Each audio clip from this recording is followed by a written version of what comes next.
Welcome back. Let's complete the chapter. The next topic is finding out about craft production. Here, such a Harappan center is mentioned which was exclusively devoted to craft production. Craft production including beads making, shell cutting, metalworking, seal making, and weight making. The material which were used to make beads were the carnelian, jasper, crystal, quartz, steatite, this kind of stones, and copper, bronze, gold, this kind of metals, and the shale, faience, terracotta, or burnt clay were used for craft production.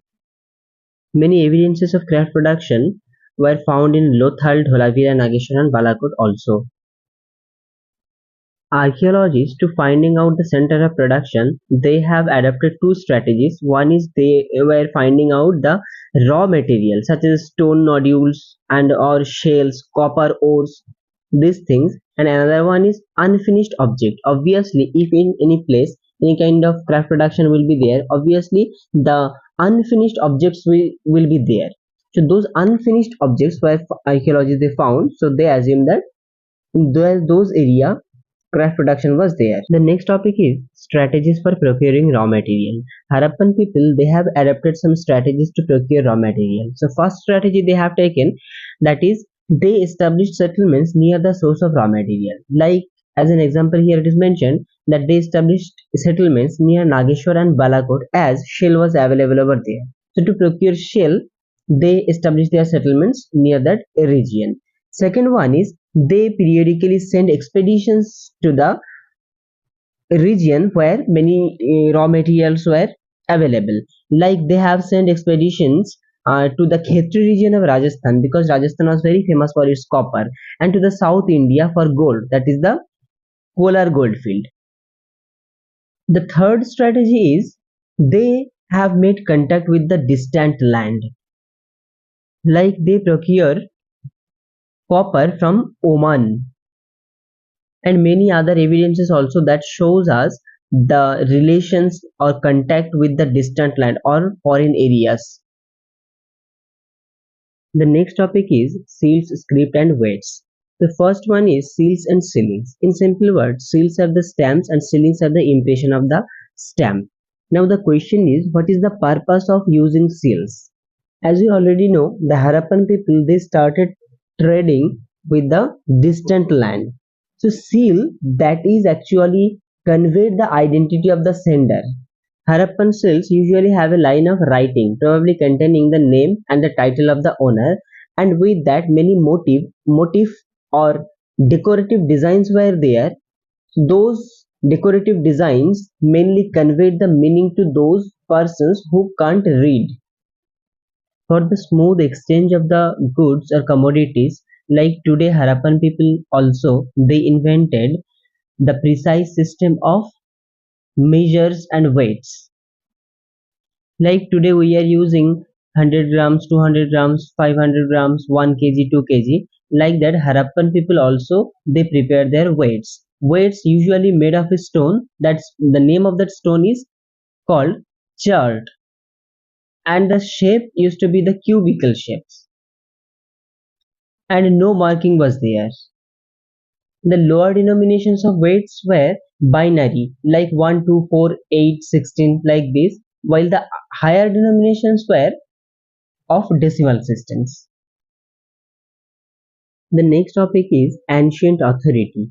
Few complex decisions being taken in Harappan civilization, which suggests us that they may have some central authority or any king or ruler.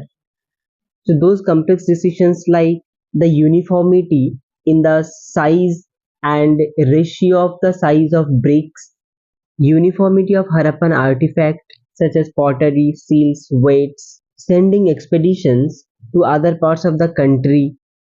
So all these complex decisions being taken at the time, which suggest us that they may have some central authority or rulers.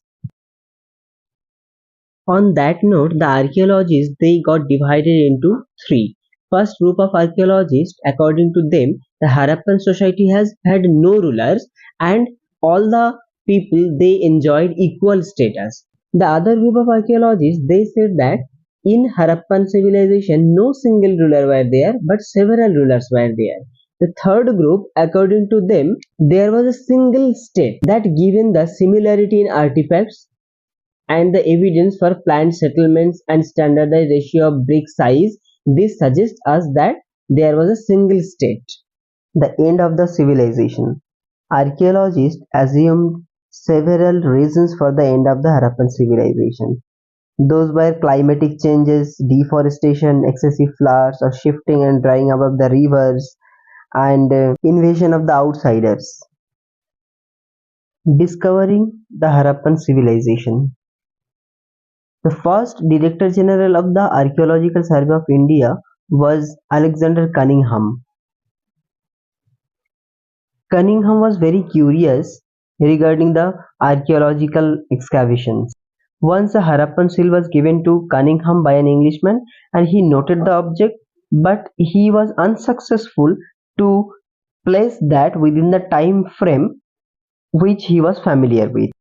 Then subsequently, Dayaram Shahani he discovered the Harappa and Rakhaldas Banerjee discovered Mohenjo-daro, and after that finally in 1924 the then Director General of Archaeological Survey of India John Marshall he finally announced to the world regarding the discovery of the new civilization in the Indus Valley. After that, in 1944, R.E.M. Wheeler he became the Director General of Archaeological Survey of India, and he focused on the stratigraphy. That means we have to excavate the Harappan civilization as per the layer, as per the strata. So these three persons, R.E.M. Wheeler, John Marshall, and Alexander Cunningham, their role are very important to excavate the Harappan civilization. So we have to elaborately understand their role, and in my next video I will come with brief elaboration of this chapter.